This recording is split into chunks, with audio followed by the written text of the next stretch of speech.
Shalom à tout le monde. Dans le cadre de notre étude sur l'introduction à la pensée du Rav Kook, nous allons étudier aujourd'hui un thème assez central dans la pensée du Rav Kook, c'est ce qu'on appelle le cantique quadruple. Le cantique quadruple, en hébreu Shir Meruba, est un concept qui a son origine dans la tradition kabbalistique.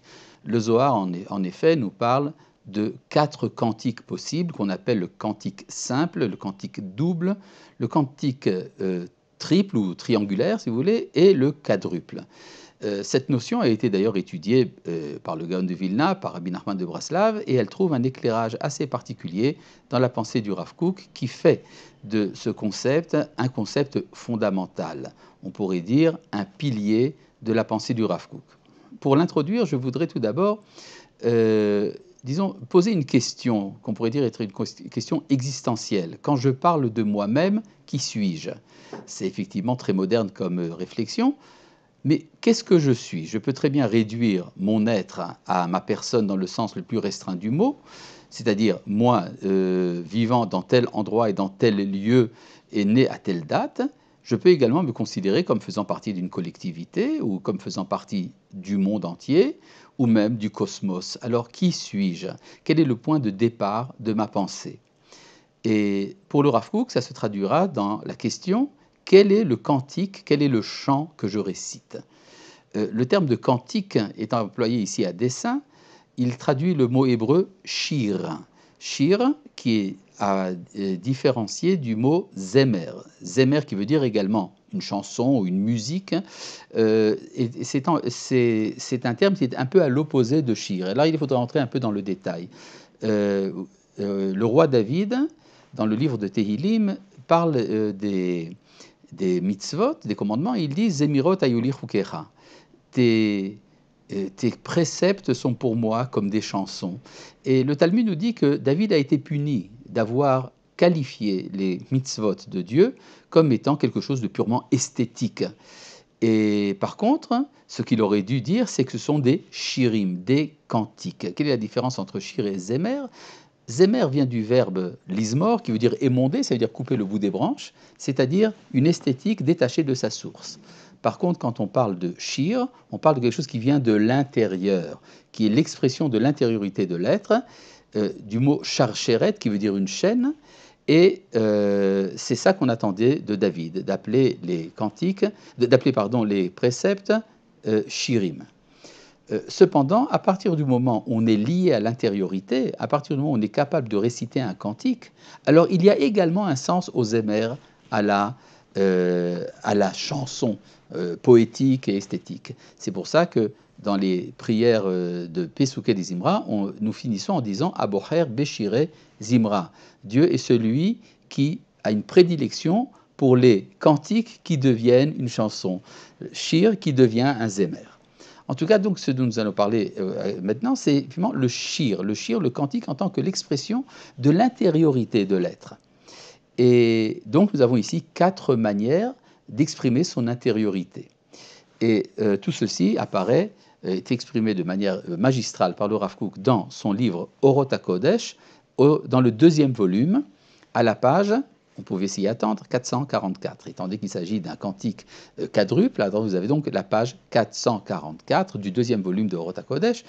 Ça aurait pu être dans le 4e, mais que faire? Et donc, je vais vous lire ici quelques petites lignes tirées de cet enseignement. Tout d'abord, Yesh Ushar Shirat Nafsho, il y a celui qui est capable de réciter le cantique de sa personne.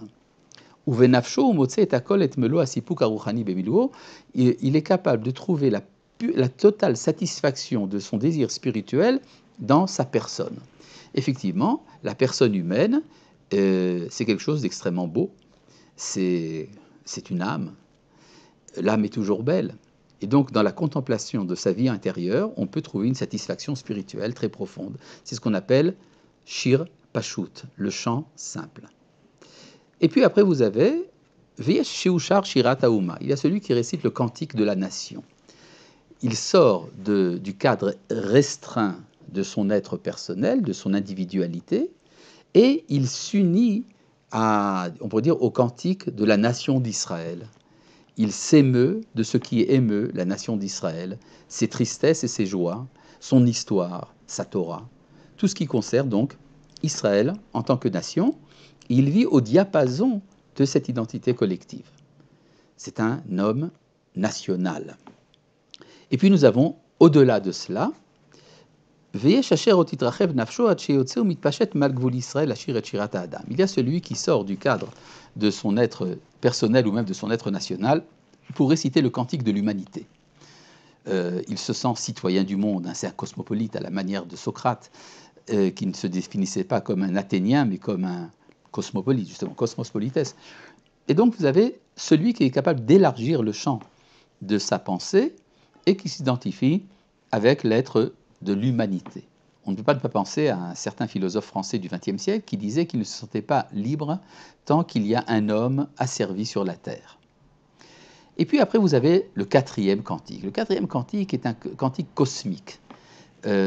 Il sent, celui qui récite ce cantique, sent qu'il s'identifie au cantique, à la poésie universelle. Cela n'est pas sans nous rappeler un des élèves du Gaon de Vilna, Rabbi Menaché de Ilia, qui allait beaucoup plus loin que Sartre, puisqu'il disait qu'il ne pouvait se sentir heureux, il ne pouvait pas se sentir heureux tant qu'il y a un ver de terre qu'un caillou empêche de passer. Et donc c'est une sensibilité qui définit l'être par rapport à l'entité cosmique. Bon, alors tout cela est très joli, mais ces quatre cantiques, quand ils deviennent des idéologies, c'est là que ça devient une cacophonie. En effet, celui qui récite le cantique de l'individu considère que tout élargissement vers la collectivité est une sorte de folie, une dissolution de l'individu. Tandis que le national dira à cet individualiste qu'il est un égoïste pur, qui se désintéresse du sort de sa collectivité. Le troisième dira, de toute façon, vous n'avez rien compris à l'humain, c'est l'humain qui est important, tout le reste n'a pas d'importance, et les autres lui diront, mais non, non, tu es un traître à ta nation, puisque tu t'intéresses uniquement à l'humanité. Et le quatrième, qui est, disons, un écologiste absolu, extrême, dira, de toute façon, ce n'est pas l'humanité qui est importante, c'est la vie sur Terre, et les autres lui diront, tu es un fou qui oublie les valeurs morales. Donc on peut dire qu'à partir du moment où des cantiques qui au départ ont l'air très, très beaux, quand ils deviennent des idéologies, eh bien ça devient une catastrophe. Or, le problème est que chacun de nous vivons à un certain niveau de son être une identification avec un des quatre cantiques, en fait avec tous les cantiques à la fois. Alors comment résoudre le problème? C'est là que vient l'innovation du Rav Kook. Il faut faire un cinquième cantique qui sera le cantique de tous ces cantiques. En hébreu, Shir HaShirim, le cantique des cantiques. C'est-à-dire un cantique qui n'a pas pour objet quelque chose de particulier, mais qui a pour objet l'harmonie entre ces quatre tendances. Et c'est là que le Rav Kook appelle ce cinquième cantique, il s'appelle Shir El, le chant de Dieu. Et il fait remarquer que les lettres du mot Shir El, chant de Dieu, en hébreu, c'est les mêmes lettres que Israël. Le chant d'Israël ne se limite pas ni à l'individu, ni au national, ni à l'humain, ni au cosmique, mais au contraire, Israël, c'est la capacité, dans l'être absolu de l'être d'Israël, de faire l'harmonie entre les quatre identifications. Et c'est là que c'est ce qu'on appelle Shir HaShirim, le cantique des cantiques, Asher Lishlomo, qui est à celui qui est capable de faire la paix entre les cantiques. Melech, chez Shalom Shelo, le roi qui établit la paix entre les différents cantiques. On pourrait dire que cette recherche d'harmonie entre les idéaux qui se présentent à nous est un des fondements de la conscience de la Torah dans l'enseignement du Rav Kook. Shalom.